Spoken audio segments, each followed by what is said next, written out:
I'm about to see Incredibles 2, and hopefully there will be no kids at the screening. I mean, I'm at the earliest screening possible, so I better not see no snot-nosed kids in this theater.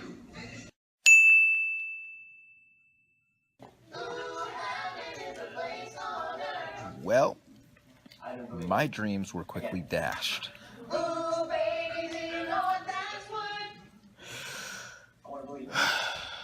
What is up, everybody? Random Man here, bringing you my review for the highly anticipated Incredibles 2. Taking place directly after the events of the first film, the plot basically follows the Parr family as they have to balance regaining the public's trust of superheroes with their civilian life, only to combat a new foe named the Screenslaver who threatens to turn the populace against all supers. Going into this movie, one could say that I was a bit excited to see it. Just a little bit. Nah, of course not. I was extremely excited to see this film. Without a doubt, this is one of my most anticipated movies of 2018. This is the Pixar sequel that we've been all waiting to see for over 13 and a half years. Wow, almost a decade and a half ago, the first film came out back in 2004. And that one, without a doubt, also is one of my absolute favorite Pixar movies ever, and just straight up one of my favorite superhero movies ever. I would count it as just one of the best superhero movies ever as well. And I don't remember seeing this movie in theaters. In fact, I didn't even see it in theaters at all. I remember trying to see it with my mom and my brother. We got sold out the day we were trying to see it. We saw the SpongeBob SquarePants movie instead. Really enjoyed that film. So my brother and I didn't get around to seeing the first Incredibles until months later when we were over at my godparents / cousin's house. They had it on DVD. We sat down to watch it, and yeah, we went absolutely bananas for it. And I have since seen that movie many times again, whether it was on TV or on the go. What do you mean by on the go, you may ask? Well, we had the movie on PSP UMD. Yeah, that's right. Remember this old handheld video game console? Yeah, we watched this movie on a UMD on this screen whenever we were on a car ride or just wherever. Wow, those were the days before smartphones, tablets, and what have you. So yeah, my anticipation for this movie was pretty high, and considering we've been waiting a while to see it too, I was glad to see that writer-director Brad Bird was back on board with this sequel, as he has also made quite a few stellar movies aside from the first Incredibles. He made The Iron Giant, and my personal favorite Pixar movie, the underappreciated Ratatouille. And even his first foray into live action, Mission Impossible Ghost Protocol, I also think is superb. That movie is arguably the best in that respective franchise. So, without further ado, what did I think of this long-awaited Incredibles sequel? Well, starting out with the cast and their performances, a lot of the cast members from the first film returned to voice their respective characters, such as Craig T. Nelson as Bob Parr / Mr. Incredible. I thought he was hilarious in the first film, quite relatable with his inflections and what he was able to display with his own vocal talent, and he does another incredible job, pun intended, with voicing this character, as he has a lot more to do on a different side, which has to do with the plot, which I'll get to later. Holly Hunter returns as Helen Parr / Elastigirl, and yeah, she has such a soothing voice in my opinion, and I think that the way she has a lot of gutsy veracity with how she plays Elastigirl is nice to see once again. Huck Milner and Sarah Vowell, Dash and Violet respectively, I think they did remarkable jobs. Samuel Motherflippin' Jackson returns as Lucius Best / Frozone. He actually has a lot more to do this time around, more so in the second half, and I just love hearing Samuel Jackson as well in this film. I just love this guy. He is fantastic. Some of the new cast members here include Bob Odenkirk as Winston Dever, a superhero fan who wants to bring superheroes back, and I know and love Bob Odenkirk as Saul Goodman from Breaking Bad and Better Call Saul, and he's just basically playing Bob Odenkirk here. So it was still nice to see him as well. Plus the design of his character kind of looked like the actor in real life as well. We also have Catherine Keener as Evelyn Endeavor, who is Winston's sister. So these two are a part of the team who try to bring supers back into the limelight. Writer-director Brad Bird even returns to voice Edna Mode, the fashion designer for supers. Hilarious as ever to hear him voice this very eccentric character. Even more new characters are showing up here, such as Void, voiced by Sophia Bush, Crush Hauser, and Helix Trix, voiced by Phil Lamar. Those are some more supers that are introduced into this film. Even Isabella Rossellini is the voice of the ambassador who Elastigirl has to save at one point.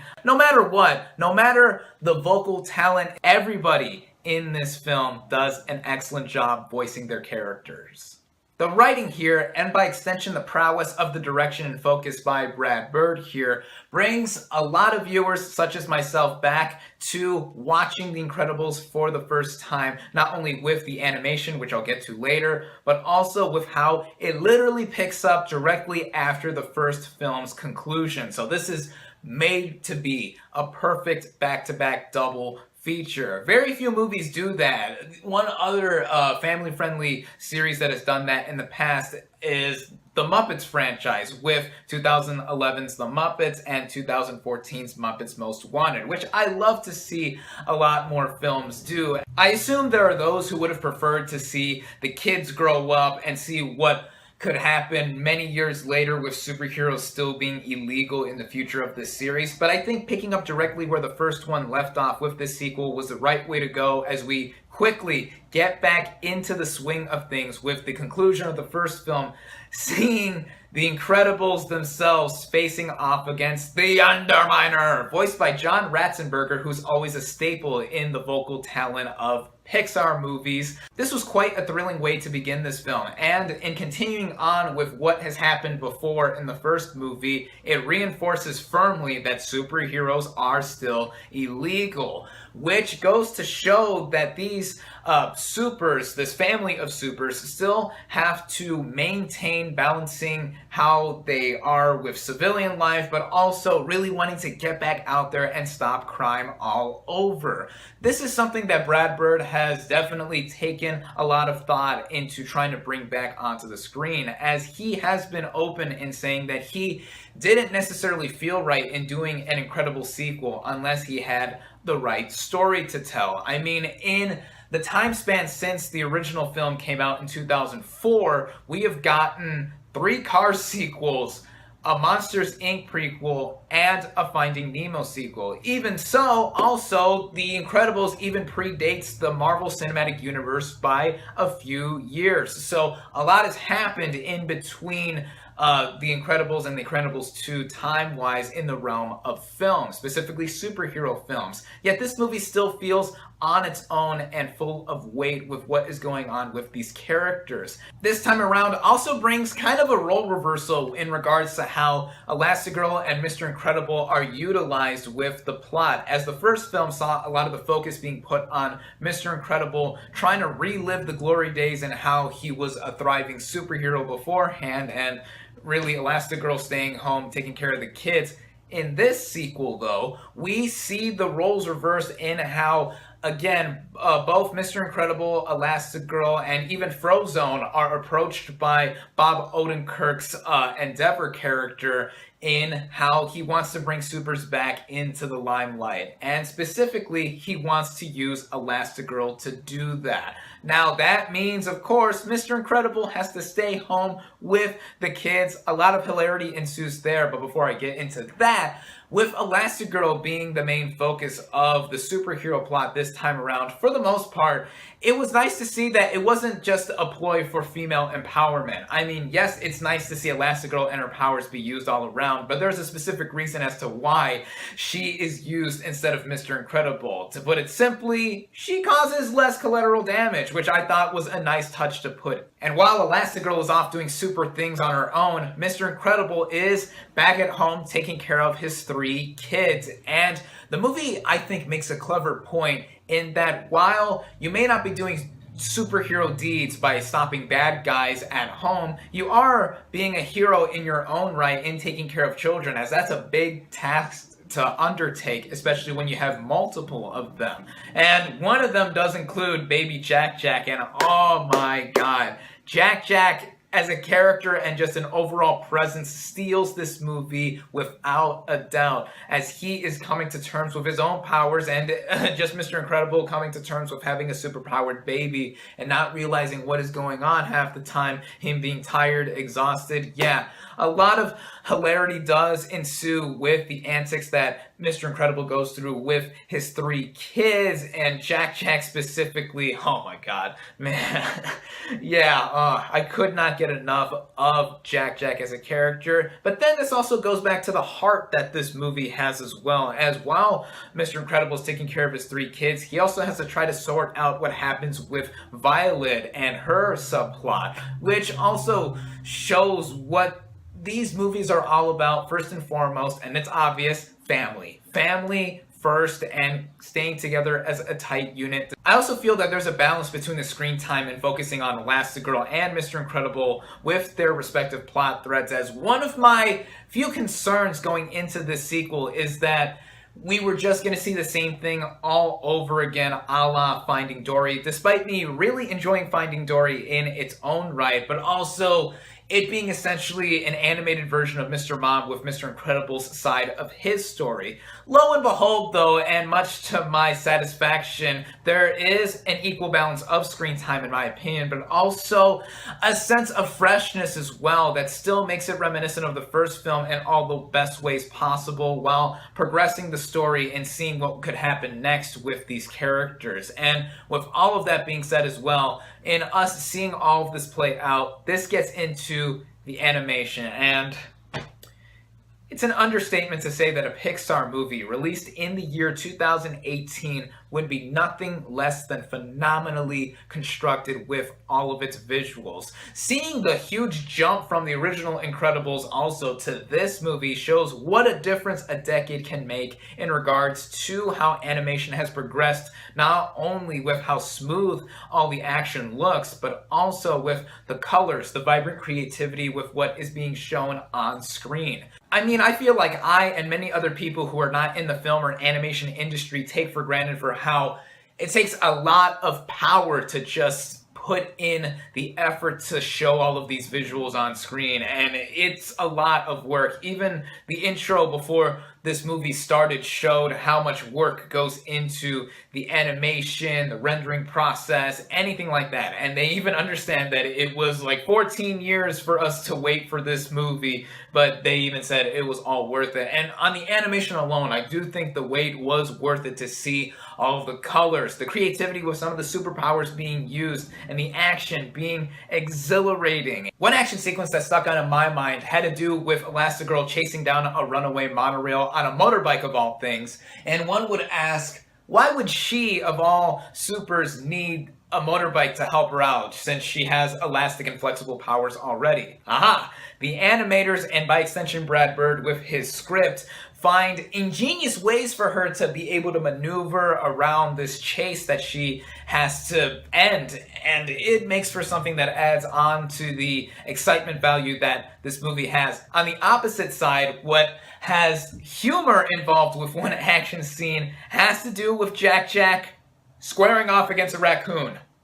That's all I'm going to mention with that, as I found myself dying so much with laughter. Basically just watching all of the spectacle play out, and also bringing back the retro futuristic style that this movie carried from the first film was such a joy to see. And what complemented all of these visuals was the original score from Michael Giacchino, and oh my god. I've said in the past that this guy in recent years has been on fire with his original score. He composed the original score for the first film, and he brings back a lot of the same reprises and themes that are associated with the first film, with some jazzy beats, notes, the trombones wailing in the background that make it sound retro but also feel just right, just feel just right. Running at just under 2 hours, this movie was a blast pacing wise, as I never felt a hiccup with how the movie ran with its running time. I didn't want it to end at certain points for how immersed I was with getting back with these characters and seeing all of the excellent animation on screen. Really, I was just enjoying myself so much watching this film, and I think this movie lives up to the original in just about every way. And I say just about every way as there is one notable flaw I do have with this film. And that has to do with something that the first film did so fantastically that this movie falls short on. It has to do with the villain. Now, the villain that is introduced in this movie is known as the Screenslaver, and I found his way of manipulating the public literally with him using some trippy visuals on screen and static in the background kind of creative, and I think was also kind of a subtle commentary on how we as a society today are obsessed with screens, what with our smartphones, our tablets, our TVs, computers, anything like that. That was all well and cool, but the secret identity of who was behind the Screenslaver was pretty obvious to me, and I saw coming from a mile away. Now, this is an issue, actually a running issue, I would say, in the recent slate of not just Disney movies from in-house Disney, but also some Pixar films, and seeing the villain be obvious from the get-go. Yet I don't think I should really fault the movie too much for that, as it goes hand in hand with how predictable this movie is. I shouldn't fault it for that either, because this movie is made for family-friendly audiences, and I think someone who was my age when I saw the original Incredibles film, I was 7 when I saw it for the first time, I'm currently 20 right now, woof! Wow, I feel old. But yeah, someone who is my age when I first saw The Incredibles won't see that coming necessarily. But as someone like me who is viewing it through adult eyes, you just can't help but notice a lot of these things, especially with the recent slate of animated movies from Disney or Pixar.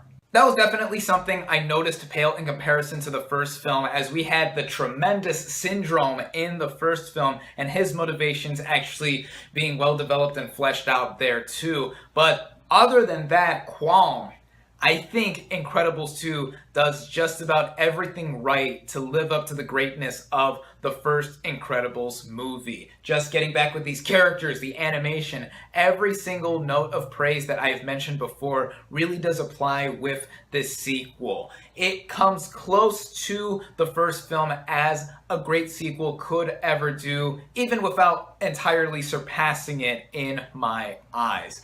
This is a movie that I think audiences, young and old, will get into, especially since I saw this film, as you may have noticed, with a bunch of little kids surrounding me, and I bet most of them weren't even alive when the first film was released. In fact, all of the kids at the summer camp I currently work at and have been working for the past 2 summers in a row have not been alive. None of them were alive when the first Incredibles came out, yet they were super excited to see this film, which brings me also a sense of enlightenment in how past films are still remaining alive with our current generation to see possible future installments or just reliving all the greatness that has to do with the likes of The Incredibles and other memorable animated movies. So in seeing this sequel, it made me relive a lot of the memories I had watching the first Incredibles, but also relish in a lot of the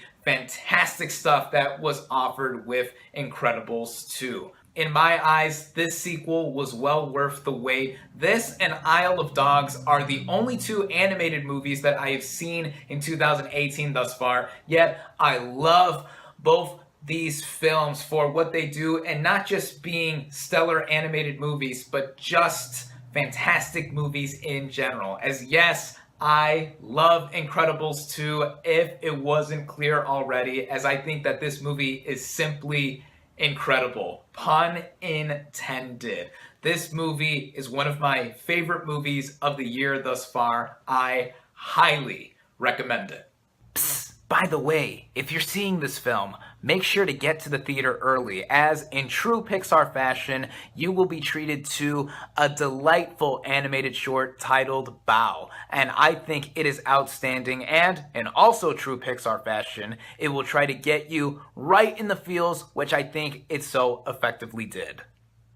My final verdict for Incredibles 2 is 4.5 out of 5 stars. Thank you all, as always, for watching. Be sure to like this video, comment on what you thought of Incredibles 2, social media links in the description, subscribe to my channel for more, and I'll catch you on the next movie review.